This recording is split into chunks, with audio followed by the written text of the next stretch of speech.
한국 야단방에 오신 여러분 환영합니다. 구독과 좋아요 눌러주세요.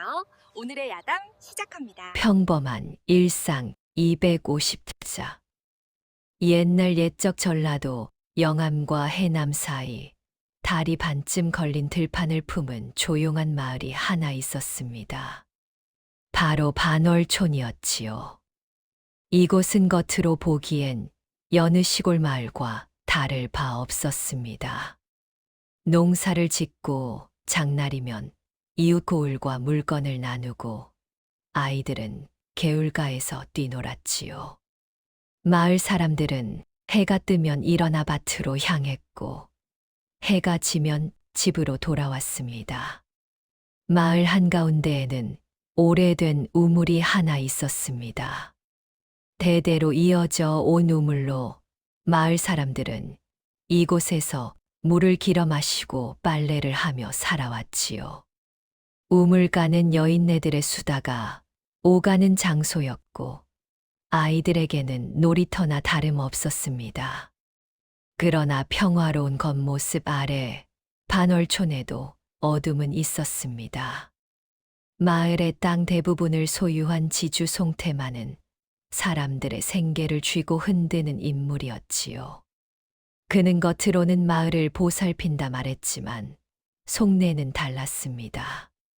자신이 원하는 것은 반드시 손에 넣어야 직성이 풀리는 성격이었지요.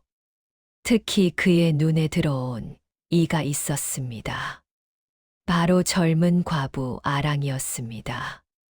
아랑은 병으로 남편을 여의고 갓난아이 하나를 키우며 살아가고 있었지요. 그녀는 어려운 처지였지만 단정하고 꿋꿋한 마음씨를 지녔습니다. 송태만은 오래전부터 그녀를 탐했지만 아랑은 번번이 그의 접근을 거절했지요. 거절당할수록 송태만의 집착은 더욱 깊어져만 갔습니다. 그의 마음속 깊은 곳에서는 이미 어두운 욕망이 꿈틀대고 있었지요. 그러던 어느 날부터 마을에 이상한 일이 일어나기 시작했습니다. 먼저 아랑의 집에서 원인 모를 화재가 발생했지요. 한밤중에 갑자기 불길이 치솟았고 이웃 사람들이 허겁지겁 달려왔을 때는 이미 집 대부분이 불에 타버린 뒤였습니다.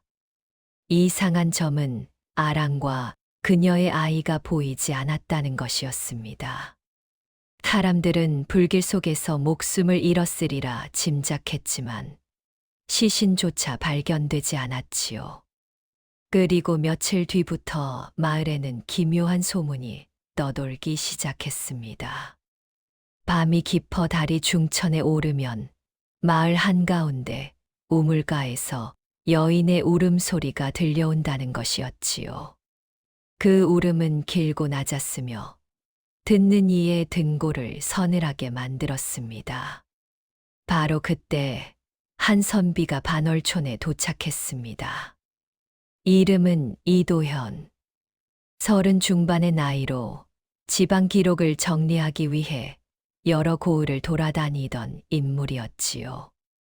그는 학식이 깊었을 뿐 아니라 세상의 이치를 꿰뚫어 보는 통찰력을 지니고 있었습니다. 도현은 인근 고을에서 반월촌의 괴이한 소문을 듣게 되었습니다. 우물에서 들려온다는 여인의 울음, 흔적 없이 사라진 과부와 아이, 그리고 마을을 덮친 불길에 대한 이야기였지요. 평소라면 그저 떠도는 괴담으로 치부했을 법도 했지만 도현은 달랐습니다. 그는 세상에 이유 없는 일은 없다고 믿었지요. 모든 괴이함 뒤에는 반드시 사람의 손길이 닿아 있다는 것을 경험으로 알고 있었습니다. 도현은 반월촌으로 향하기로 결심했습니다. 마을 어귀에 도착한 그는 주막에 짐을 풀며 주인 영감에게 물었지요. 이 마을의 우물가에서 들려온다는 울음에 대해 아시오? 주인 영감은 잠시 망설이더니 작은 목소리로 대답했습니다. 선비나리, 그 이야기는 함부로 꺼내지 마시오. 이 마을 사람들은 모두 두려워하고 있소이다.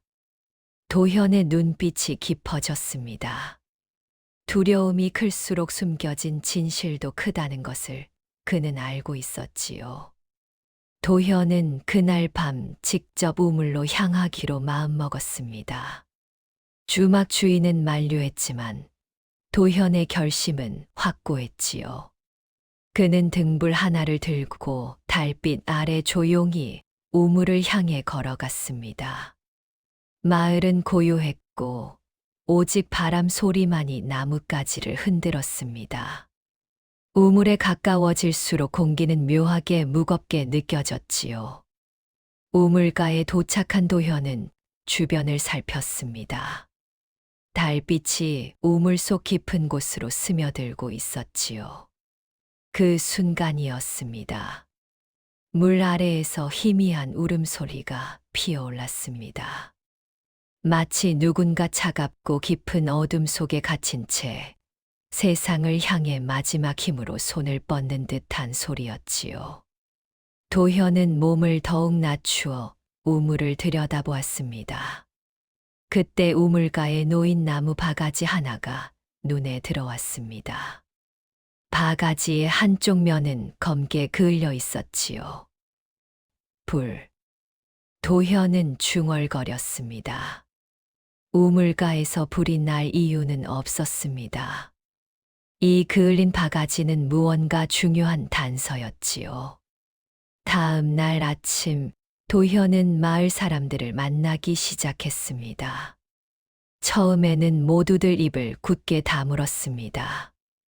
낯선 선비에게 마을의 비밀을 털어놓고 싶어 하는 이는 아무도 없었지요. 하지만 도현은 포기하지 않았습니다. 그는 마을 어귀 우물가에서 빨래하던 할머니에게 다가갔습니다. 꽁손이 인사를 올린 뒤 조심스레 물었지요. 할머님, 몇 달 전 불이 났다는 집에 대해 여쭈어도 되겠습니까? 할머니는 잠시 주저하다가 주변을 살피며 작은 목소리로 말했습니다. 아랑이라는 젊은 과부가 살던 집이었지요. 불쌍한 아이였소. 병으로 서방을 여의고 갓난아기 하나 키우며 겨우겨우 살아가고 있었는데 그 아랑이라는 분은 어디로 가셨습니까? 할머니는 고개를 저었습니다. 아무도 모르오. 불이 난 뒤로 종적을 감췄지요. 아이와 함께 말이오. 도현은 더 많은 이야기를 들을 수 있었습니다. 마을 사람들은 조금씩 입을 열기 시작했고 아랑에 대한 기억을 하나둘 꺼내놓았지요. 아랑은 착하고 부지런한 여인이었다고 했습니다. 비록 과부의 몸이었지만 남의 일을 도우며 살았고 아이를 끔찍이 아꼈다고 하더군요. 그런 여인이 어째서 흔적도 없이 사라졌단 말입니까? 도현은 이 사건에 반드시 숨겨진 진실이 있음을 확신했습니다. 도현은 아랑이 살던 집터를 찾아갔습니다. 집은 이미 폐허가 되어 있었습니다. 불길이 지나간 흔적은 아직도 선명했고 무너진 기둥과 검게 그을린 벽이 그날의 참상을 말없이 증언하고 있었지요. 도현은 조심스럽게 집터를 살폈습니다. 문간을 지나 안으로 들어가자 먼지와 재가 뒤섞인 바닥이 발밑에서 바스락거렸습니다. 방 구석을 뒤지던 도현의 손에 작고 낡은 나무 상자 하나가 잡혔습니다. 상자를 열자 그 안에는 몇 가지 물건이 담겨 있었지요. 불에 반쯤 탄 손수건 하나, 아이가 입던 작은 옷, 그리고 아랑이 혼례 때 받았다는 비녀 한 쌍이었습니다. 도현은 손수건을 집어들었습니다. 한쪽은 새까맣게 타 있었고 천의 가장자리는 손때가 묻어 있었지요. 이것은 단순한 유품이 아니었습니다. 어머니가 아이를 지키려 했구나. 아이 옷 역시 그을림이 스며 있었지만 옷감은 정성스럽게 지어진 것이었습니다. 아랑이 밤을 새워 한 땀 한 땀 바느질했을 옷이었지요. 비녀는 화려하지 않았지만 단정했습니다. 아랑의 성품을 그대로 담은 듯한 소박한 모양새였습니다. 도현은 상자를 품에 안았습니다.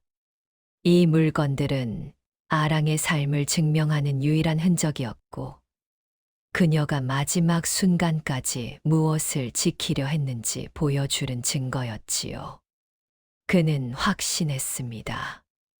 아랑은 스스로 사라진 것이 아니라 누군가에 의해 이 세상에서 지워진 것이라고 말입니다. 도현이 마을을 조사하는 동안 마을 사람들 사이에서는 불안한 기운이 흐르기 시작했습니다. 특히 지주 송태만의 태도가 심상치 않았지요. 그는 도현이 마을에 머무는 것을 달가워하지 않았습니다. 어느 날 저녁 송태만은 도현이 머무는 주막으로 찾아왔습니다. 선비 양반, 이 마을에 무슨 볼일이 그리 많으시오? 송태만의 목소리는 겉으로는 공손했지만 그 속에는 경계심이 가득했습니다. 도현은 차분히 대답했지요. 지방 기록을 정리하는 중이옵니다. 이 고을의 풍속과 사건들을 기록으로 남기려 하오. 그렇다면 이제 충분히 보셨을 테니 다른 고을로 가시는 게 어떻겠소? 이 마을은 별다른 볼거리가 없소이다. 송태만의 말투에는 은근한 압박이 실려 있었습니다. 도현은 그의 눈을 똑바로 바라보았습니다. 송태만의 눈빛 깊은 곳에서 무언가 숨기고 있다는 느낌을 받았지요. 아직 기록할 것이 남아 있습니다. 조금만 더 머물겠소. 송태만은 더 이상 말하지 않고 돌아갔지만 그의 뒷모습에서는 불편한 기운이 흘러나왔습니다. 도현은 생각했습니다. 송태만이 자신을 내쫓으려는 이유가 무엇인지 반드시 밝혀내야 한다고 말이지요. 며칠 뒤 도현은 중요한 정보를 얻게 되었습니다. 마을 뒤편 개울가에서 빨래를 하던 한 아낙네가 조심스럽게 그에게 다가온 것이었지요. 선비 나리. 여인은 주변을 살피며 속삭이듯 말했습니다. 아랑이 사라지던 날 밤 저는 보았습니다.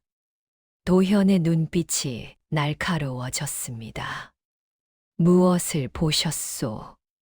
송지주 어른께서 불길이 치솟던 아랑의 집 근처에 계셨습니다. 한밤중이었는데 말이지요.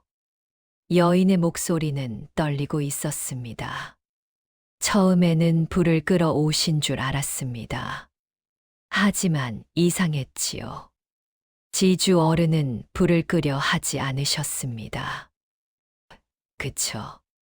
지켜보고만 계셨습니다. 그뿐이요? 아닙니다. 불길이 잦아든 뒤 어둠 속에서 누군가를 끌고 가시는 모습을 보았습니다. 분명 여인이었습니다. 저는 너무 무서워 외면했지요. 여인은 눈물을 글썽이며 말을 이었습니다. 그 뒤로 밤마다 괴로워 잠을 이루지 못하고 있습니다. 제가 그때 소리라도 질렀더라면. 도현은 여인의 어깨를 다독였습니다. 마님 잘못이 아니오. 용기 내어 말씀해 주셔서 감사하오. 도현의 머릿속에서 퍼즐 조각들이 맞춰지기 시작했습니다. 송태만이 불길 근처에 있었고 여인을 끌고 갔다. 그렇다면 아랑은 그날 밤 송태만에 의해. 도현은 주먹을 불끈 쥐었습니다. 진실이 점점 명확해지고 있었지요. 도현은 더 많은 증거를 모으기 위해 송태만의 저택 주변을 살피기 시작했습니다. 저택은 마을에서 가장 크고 화려한 건물이었습니다. 높은 담장으로 둘러싸여 있었고, 대문 앞에는 하인들이 지키고 서 있었지요. 도현은 저택 뒤편 숲길을 따라 걸었습니다. 그곳은 사람의 발길이 뜸한 곳이었습니다. 걷다 보니 저택 뒤쪽에 작은 사당 같은 건물이 하나 보였습니다. 도현은 조심스럽게 다가갔지요. 그때였습니다. 사당 안에서 어린아이의 웃음소리가 들려왔습니다. 도현은 몸을 숨기고 안을 살폈습니다. 송태만이 어린아이 하나를 무릎에 앉히고 있었습니다. 3살쯤 되어 보이는 사내아이였지요. 착하지, 착해. 이제 내가 내 아들이란다. 송태만의 목소리는 이상하리만치 다정했습니다. 도현은 기억을 더듬었습니다. 아랑의 아이도 3살 정도였다고 들었습니다. 그렇다면 저 아이가 아랑의 아들이란 말인가? 하지만 뭔가 이상했습니다. 마을 사람들은 송태만이 사촌의 아이를 맡았다고 했지요. 그런데 누구도 그 사촌이 누구인지, 아이가 어디서 왔는지 알지 못했습니다. 도현은 며칠간 더 조사했습니다. 송태만의 행적을 추적하고 마을 사람들의 증언을 모았지요. 그 과정에서 도현은 마을이 얼마나 송태만을 두려워하는지 깨달았습니다. 그는 땅을 소유했을 뿐 아니라 사람들의 생계를 쥐고 있었습니다. 누구도 감히 그에게 맞서지 못했지요. 하지만 도현은 달랐습니다. 그는 정의가 무엇인지 알고 있었고, 진실을 밝히는 것이 자신의 소명이라 믿었습니다. 어느 날 저녁 도현은 다시 우물가로 향했습니다. 달빛이 우물 속을 비추고 있었고, 여전히 희미한 울음소리가 들려왔지요. 기다리시오. 반드시 진실을 밝혀내겠소. 도현은 우물을 향해 조용히 다짐했습니다. 도현은 결심했습니다. 더 이상 기다릴 수 없었지요. 다음 날, 그는 곧장 송태만의 저택으로 향했습니다. 대문 앞 하인들이 가로막았지만 도현은 당당히 말했습니다. 송 대감을 뵙고자 하오. 중요한 일이 있소. 하인들이 망설이는 사이 안에서 송태만의 목소리가 들려왔습니다. 들어오라 하거라. 도현은 사랑채로 안내되었습니다. 송태만은 의자에 앉아 차를 마시고 있었지요. 선비 양반, 무슨 일로 찾아오셨소? 송태만의 얼굴에는 여유가 가득했지만 눈빛만은 차갑게 빛났습니다. 도현은 단도직입적으로 물었습니다. 몇 달 전 아랑이라는 과부의 집에 불이 났던 날 밤, 대감께서는 어디 계셨습니까? 송태만의 표정이 굳어졌습니다. 그게 무슨 무례한 질문이오? 대감께서 그날 밤 불길 근처에 계셨다는 증언이 있소이다. 허튼 소리, 누가 그런 거짓말을 하더냐? 송태만이 자리에서 벌떡 일어났습니다. 도현은 물러서지 않았습니다. 그뿐이 아니요. 대감께서 데리고 계신 아이, 그 아이는 정말 대감의 사촌 아들이오? 당장 나가시오. 이 무례한 자를 내쫓아라. 하인들이 몰려들었지만 도현은 마지막 말을 던졌습니다. 아랑은 어디 있소? 그 여인에게 무슨 짓을 하셨소? 송태만의 얼굴이 새하얗게 변했습니다. 그 순간 도현은 확신했지요. 송태만이 모든 것을 알고 있다는 것을 말입니다. 도현은 저택에서 쫓겨났지만 이제 되돌아갈 수 없었습니다. 송태만은 자신이 의심받고 있다는 것을 알게 되었고 위험한 상황이 될 수 있었지요. 하지만 도현은 두렵지 않았습니다. 진실은 반드시 밝혀져야 한다고 믿었으니까요. 그날 밤 도현이 주막으로 돌아오자 주인 영감이 다급히 다가왔습니다. 선비 나리, 큰일이 옵니다. 송지주께서 나리를 해칠지도 모른다는 소문이 돌고 있습니다. 도현은 고개를 끄덕였습니다. 예상했던 일이었지요. 그날 밤 도현은 잠들지 않고 기다렸습니다. 한밤중이 되자 예상대로 검은 옷을 입은 사내 둘이 주막 앞에 나타났습니다. 송태만이 보낸 자객들이었지요. 하지만 도현은 이미 대비하고 있었습니다. 그는 창문을 통해 빠져나와 어둠 속으로 몸을 숨겼습니다. 자객들이 빈방을 뒤지는 사이 도현은 마을 이장의 집으로 달려갔습니다. 이장 어른, 깨어나시오. 놀란 이장이 문을 열었습니다. 선비 나리, 이 밤중에 웬일이시오? 송태만이 저를 죽이려 하고 있소. 이제 더 이상 숨길 수 없소이다. 아랑의 죽음에 대한 진실을 밝혀야 하오. 도현은 그동안 모은 증거들을 모두 꺼내 보였습니다. 그을린 바가지, 아랑의 유품, 그리고 여러 사람들의 증언이었지요. 송태만은 오래전부터 아랑을 탐했소.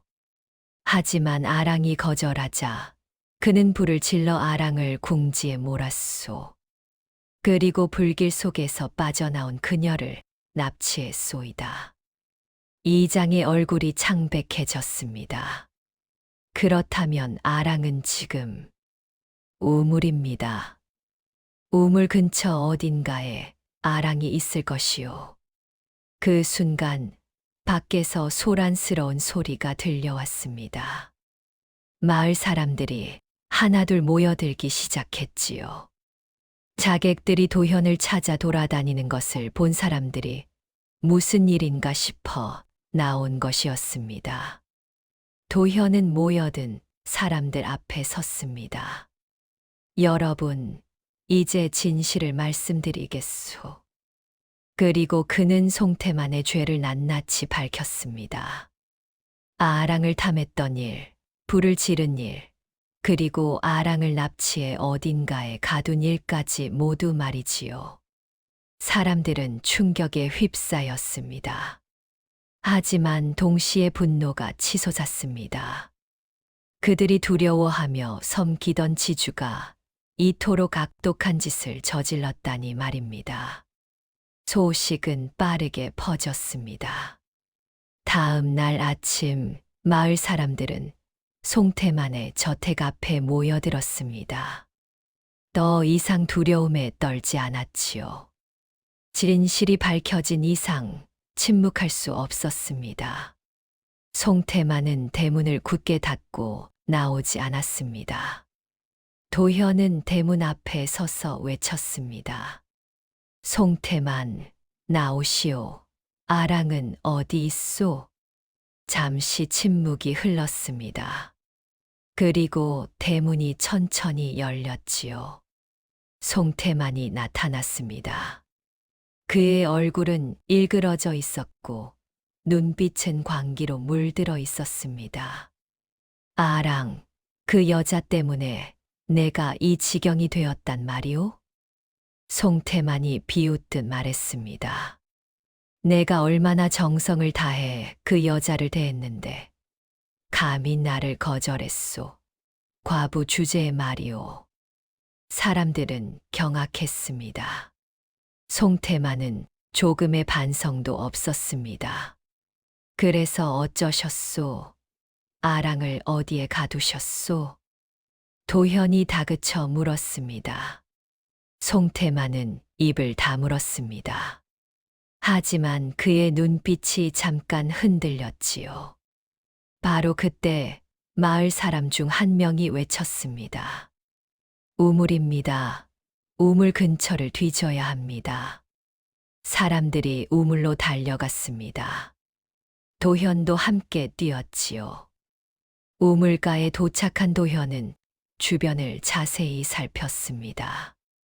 우물 옆 덤불 사이로 흙이 최근에 뒤집힌 흔적이 보였습니다. 여기를 파시오. 사람들이 삽을 들고 땅을 파기 시작했습니다. 얼마 지나지 않아 작은 틈이 드러났습니다. 그 틈은 마을 사람들조차 몰랐던 작은 동굴로 이어져 있었지요. 도현이 등불을 들고 동굴 안으로 들어갔습니다. 좁고 어두운 통로가 이어졌고 축축한 물기가 벽을 타고 흘렀습니다. 공기는 차갑고 무거웠지요. 얼마를 걸었을까 통로 끝에 작은 공간이 나타났습니다. 그곳에 한 여인이 쓰러져 있었습니다. 아랑. 도현은 급히 다가가 여인의 숨결을 확인했습니다. 희미하지만 아직 숨이 붙어 있었지요. 살아계시오. 빨리 이분을 밖으로 옮기시오. 사람들이 달려들어 아랑을 조심스럽게 들어 올렸습니다. 아랑은 뼈만 앙상하게 남은 몸으로 옷은 찢어지고 얼굴은 상처투성이었습니다. 밖으로 나온 아랑을 본 마을 사람들은 눈물을 흘렸습니다. 며칠간 물과 음식도 없이 이 어두운 곳에 갇혀 있었을 그녀의 고통을 상상하니 가슴이 찢어지는 것 같았지요. 의원이 급히 불려왔고 아랑은 응급처치를 받았습니다. 목숨은 건졌지만 몸이 많이 약해졌습니다. 정성껏 돌보아야 할 것입니다. 의원의 말에 사람들은 안도의 한숨을 내쉬었습니다. 한편 송태만은 도망치려 했지만 마을 사람들에게 붙잡혔습니다. 분노한 사람들은 그를 마을 한가운데로 끌고 왔지요. 이 악독한 놈, 어찌 사람에게 그런 짓을 할 수 있단 말이오? 관아에 넘겨야 하오. 엄한 벌을 받게 해야 하오.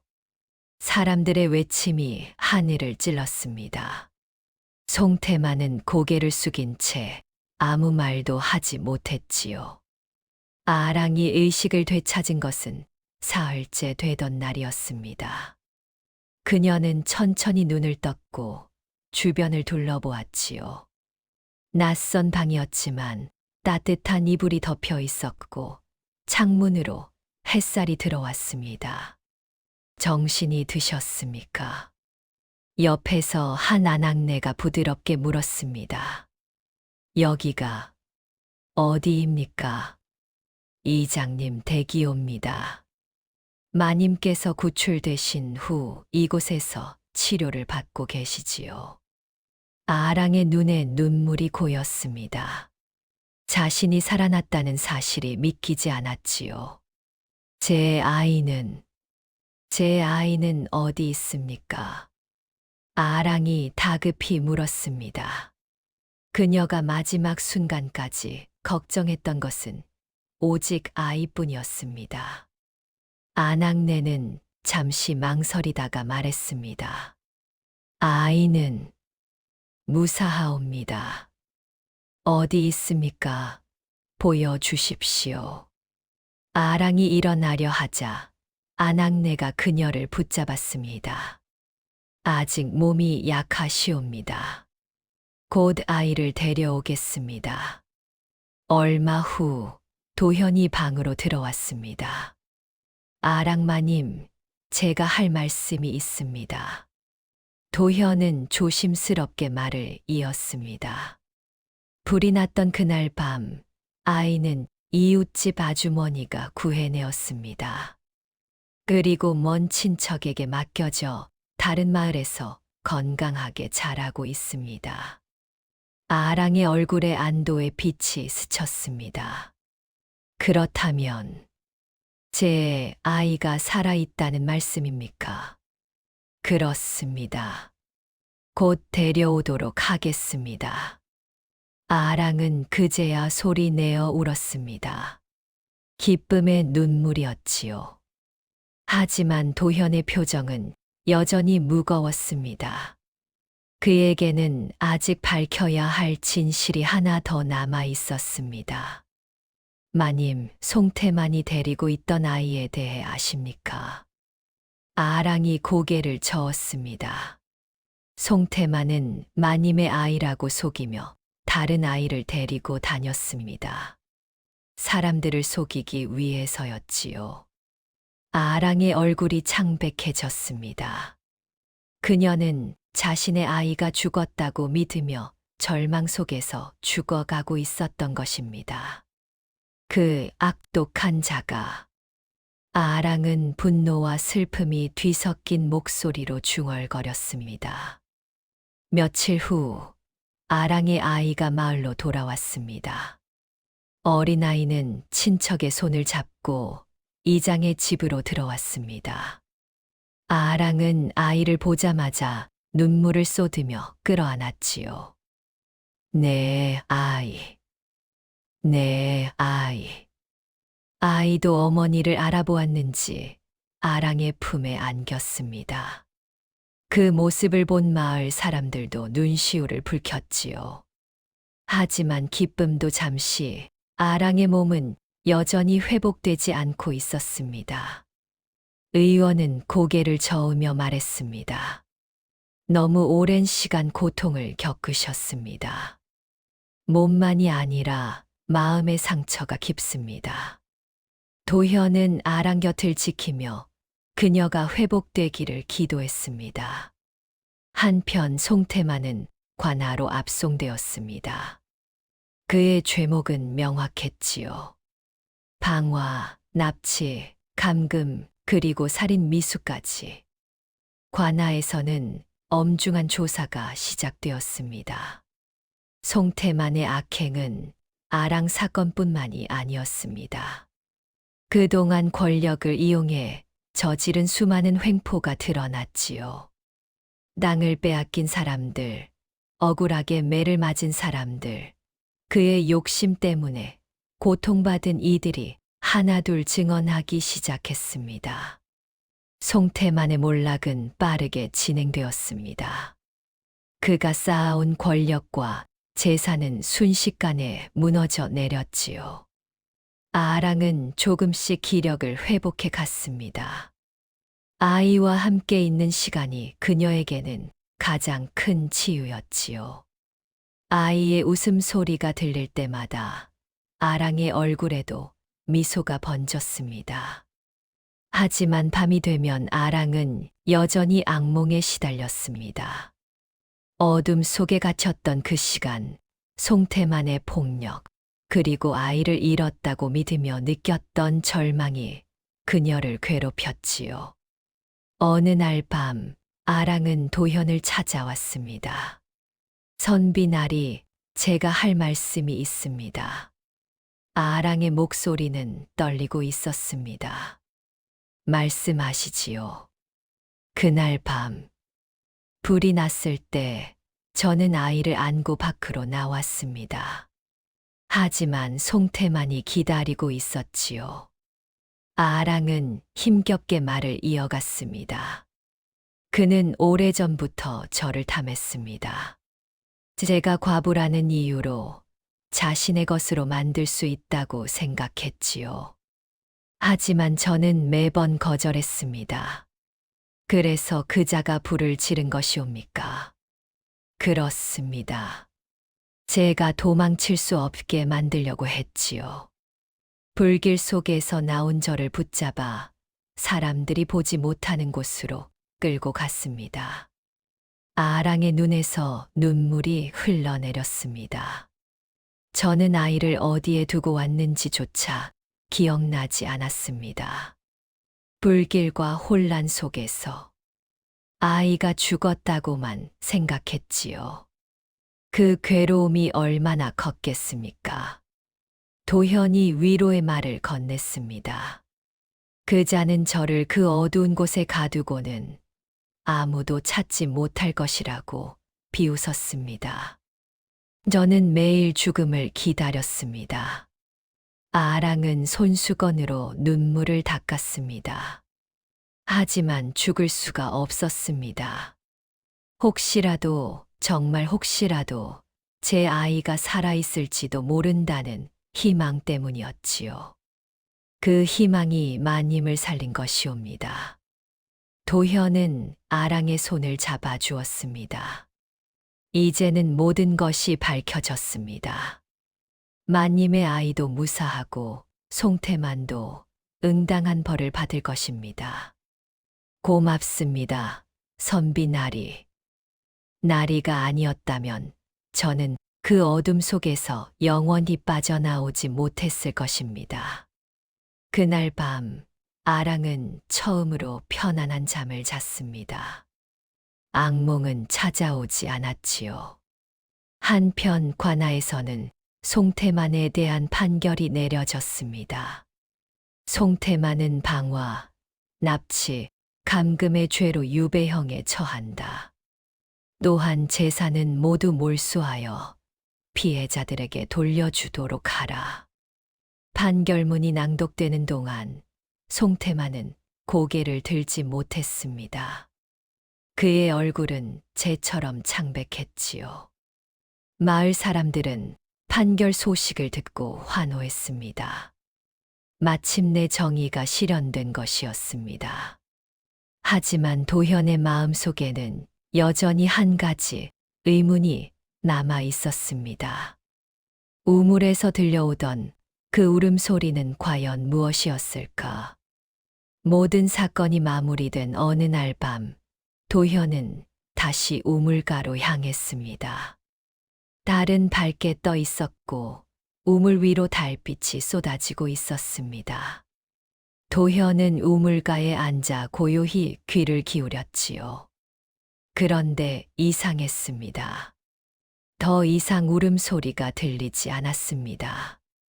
그동안 밤마다 들려오던 그 애절한 울음이 완전히 사라진 것이었지요. 도현은 깨달았습니다. 아랑의 한이 풀린 것이로구나. 우물에서 들려오던 울음은 바로 아랑의 영혼이 세상을 향해 보내던 절기였습니다. 아이의 생사를 알지 못한 채 어둠 속에서 죽어가던 그녀의 슬픔이었지요. 하지만 이제 진실이 밝혀졌습니다. 아이는 살아 있었고 송태만은 벌을 받았으며 아랑 자신도 구출되었습니다. 모든 것이 제자리를 찾자 우물의 울음도 멈춘 것이었습니다. 도현은 우물을 향해 조용히 말했습니다. 이제 편히 쉬십시오. 모든 것이 바로 잡혔습니다. 그 순간 잔잔한 바람이 불어왔습니다. 마치 아랑이 고마움을 전하는 듯한 따스한 바람이었지요. 도현은 문득 처음 이 마을에 왔을 때를 떠올렸습니다. 우물가에서 발견했던 그 흘린 바가지, 아랑의 집터에서 찾은 탄 손수건과 아이 옷, 그리고 사람들의 증언들.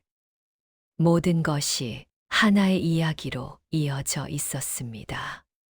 그 흘린 바가지는 불길을 증명했고, 아이 옷은 어머니의 사랑을 보여주었으며, 증언들은 진실을 드러냈지요. 가장 중요했던 것은 송태만이 데리고 다니던 아이였습니다. 그 아이가 아랑의 친자식이 아니라는 사실을 밝혀낸 것이 결정적이었지요.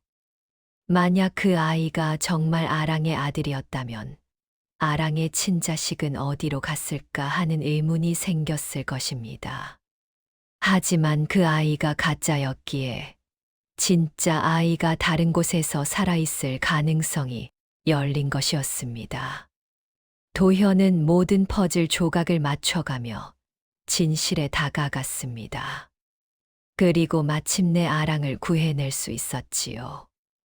이제 반월촌에는 다시 평화가 찾아왔습니다. 우물은 더 이상 슬픔의 장소가 아니었습니다. 다시 마을 사람들의 삶이 이어지는 곳이 되었지요. 송태만이 유배를 떠나는 날이 왔습니다. 마을 사람들은 모두 나와 그 모습을 지켜보았습니다. 한때 마을을 지배하던 지주가 초라한 죄수복을 입고 쇠사슬에 묶인 채 끌려가는 모습이었지요. 송태만은 고개를 들지 못했습니다. 사람들의 차가운 시선이 그를 짓눌렀습니다. 악행은 반드시 대가를 치르게 되는 법이다. 한 노인이 중얼거렸습니다. 송태만이 끌려가는 수레가 마을을 벗어나자 사람들은 비로소 안도의 한숨을 내쉬었습니다. 이제야 편히 잠들 수 있겠구먼. 그동안 얼마나 두려웠는지 모르오. 사람들은 서로 위로하며 각자의 집으로 돌아갔습니다. 한편 송태만의 재산은 모두 몰수되어 그동안 피해를 입었던 사람들에게 돌려졌습니다. 억울하게 빼앗겼던 땅을 되찾은 이들, 부당한 빚을 탕감받은 이들이 기뻐했지요. 아랑에게도 보상금이 주어졌습니다. 비록 돈으로 지난 고통을 모두 씻을 수는 없었지만 아이를 키우며 새 삶을 시작하는데 큰 도움이 되었습니다. 마을 사람들은 아랑을 따뜻하게 맞아주었습니다. 그녀가 겪은 고난을 모두가 알고 있었고, 이제는 마을 전체가 그녀와 아이를 보살피기로 다짐했지요. 아랑마님, 이제는 편히 사십시오. 우리 모두가 함께 있습니다. 이장이 아랑의 손을 잡으며 말했습니다. 아랑은 눈물을 흘리며 고개를 숙여 인사했습니다. 고맙습니다. 여러분의 은혜를 평생 잊지 않겠습니다. 도현도 마을을 떠날 준비를 했습니다. 그의 임무는 끝났지요. 하지만 떠나기 전 그는 아랑을 찾아가 마지막 인사를 나누었습니다. 마님, 이제 새로운 삶을 사시길 바랍니다. 선비나리, 나리의 은혜를 어찌 갚아야 할지 모르겠습니다. 은혜라 생각지 마시오. 다만 정의를 바로 세웠을 뿐입니다. 도현은 환하게 웃으며 말했습니다. 도현이 반월촌을 떠난 지 한 달이 흘렀습니다. 마을에는 완전히 다른 분위기가 흘렀습니다. 송태만이 사라지자 사람들은 더 이상 두려움에 떨지 않았지요. 자유롭게 웃고 자신의 의견을 말하며 살아갔습니다. 아랑은 작은 집을 얻어 아이와 함께 살기 시작했습니다. 그녀는 마을 여인들과 함께 길쌈을 하고 장날이면 옷감을 팔아 생계를 이어갔지요. 아이는 건강하게 자라고 있었습니다. 마을 아이들과 어울려 뛰놀며 밝은 웃음을 잃지 않았습니다. 어느 날 저녁 아랑은 아이를 데리고 우물가로 갔습니다. 그녀는 우물을 내려다보며 조용히 눈을 감았습니다. 한때 이곳은 그녀의 한이 서려 있던 곳이었지만 이제는 다른 의미를 지닌 장소가 되었지요. 어머니, 우물에 무엇이 있어요? 아이가 천진난만하게 물었습니다. 아무것도 없단다. 이제는 맑은 물만 흐르는 곳이지. 아랑은 아이의 머리를 쓰다듬으며 대답했습니다. 마을 사람들은 매년 첫 보름달 밤이 되면 우물 앞에 모여 작은 등불을 밝히기로 했습니다. 아랑을 기억하고 다시는 이런 비극이 일어나지 않도록 다짐하기 위해서였지요. 첫 번째 보름달 밤이 찾아왔습니다. 마을 사람들이 하나둘 우물가에 모여들었습니다. 그들은 손에 등불을 들고 조용히 서 있었지요. 아랑도 아이와 함께 그곳에 있었습니다. 이장이 앞으로 나와 말했습니다. 우리는 오늘 이 자리에서 다짐합니다. 두려움 때문에 진실을 외면하지 않겠다고, 약한 이를 보호하고 정의를 지키겠다고 말입니다. 사람들은 고개를 끄덕이며 등불을 우물가에 놓았습니다. 작은 불빛들이 모여 우물가를 환하게 밝혔지요. 그 빛 속에서 아랑은 평화로운 미소를 지었습니다. 긴 악몽은 끝났고 이제 새로운 삶이 시작되었습니다. 옛말에 백절불굴이라는 말이 있습니다. 어떠한 난관에도 굽히지 않고 이겨나간다는 뜻이지요. 아랑은 가장 어두운 순간에도 희망을 잃지 않았습니다. 그 희망이 결국 그녀를 살렸고 진실을 밝혀냈으며 정의를 되찾았습니다. 또한 이 이야기는 우리에게 가르칩니다. 두려움보다 더 큰 죄는 진실을 외면하는 것이라고 말입니다. 침묵은 때로 악을 키우는 걸음이 되니까요. 반월촌 사람들은 그날의 교훈을 평생 가슴에 새기며 살아갔습니다. 다음 영상을 빠르게 만나보시려면 좋아요와 구독을 눌러주세요. 그럼 더 재미있는 영상으로 찾아뵙겠습니다. 모두 행복한 하루 보내세요.